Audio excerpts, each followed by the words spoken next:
Anda memasuki segmen Kompas Bisnis di Sapa Indonesia Pagi, Saudara. Isu dikembalikannya pengawasan perbankan dari OJK ke BI ini tiba-tiba muncul.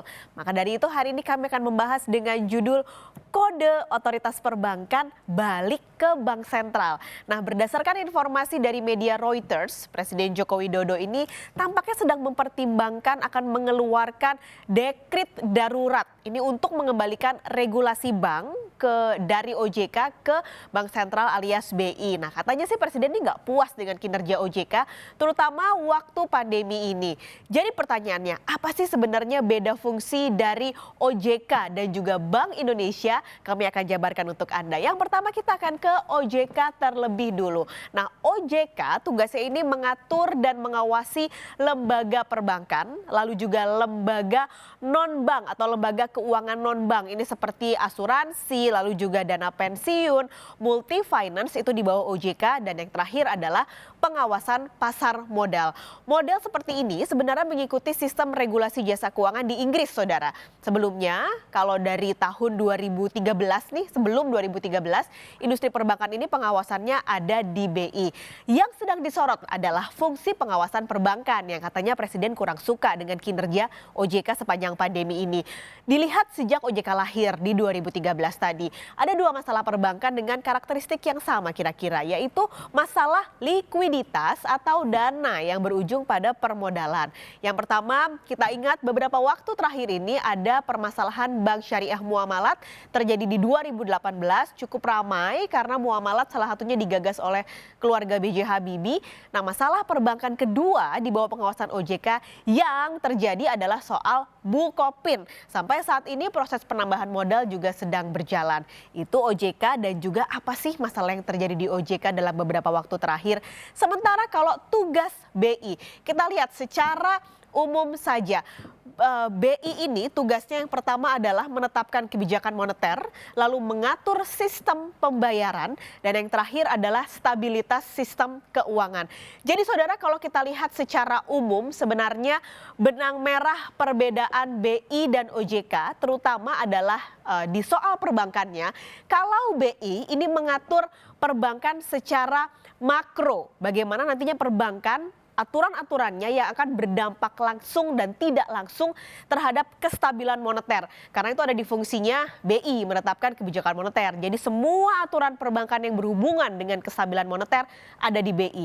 Sementara kalau OJK ini mengatur perbankan secara langsung, dampaknya langsung ke perbankan atau secara mikronya. Nah, sinyal pengembalian otoritas perbankan ini juga menurut DPR sudah diajukan loh untuk program legislasi nasional atau prolegnas, bahkan sudah masuk dan disetujui oleh Badan Legislasi DPR kemarin. Nah, permasalahannya, masalah soal pembubaran OJK ini juga pernah muncul waktu Januari kemarin itu ketika muncul masalah Jiwasraya. Nah, ini sempat muncul juga apakah dibubarin aja nih OJK. Lalu muncul lagi sekarang di bulan Juli ini bahwa tampaknya struktur ataupun fungsi perbankan akan balik lagi ke masalah dari Bank Indonesia atau kembali ke tangannya Bank Indonesia.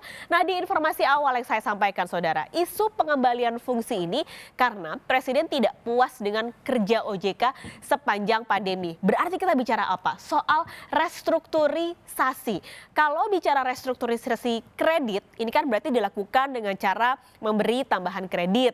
Tujuan lalu juga penggunaan tambahan kredit juga tentu harus jelas Saudara. Nah, tambahan kredit ini tidak diperkenankan untuk melunasi tunggakan pokok dan atau bunga ya. Jadi tidak boleh untuk lunasin yang sebelum-sebelumnya.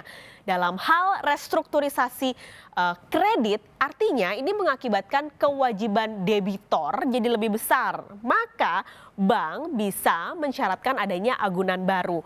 Kalau riwayat kredit ini kita lihat ada di POJK, berarti kemungkinan besar pengajuannya akan disetujui. Sementara kalau pengajuannya ini kita lihat cicilan tidak lancar, lalu juga diragukan dan juga macet, ini kemungkinannya ditolak. Jadi kalau levelnya 1-2 masih bisa lah ada kemungkinan diterima.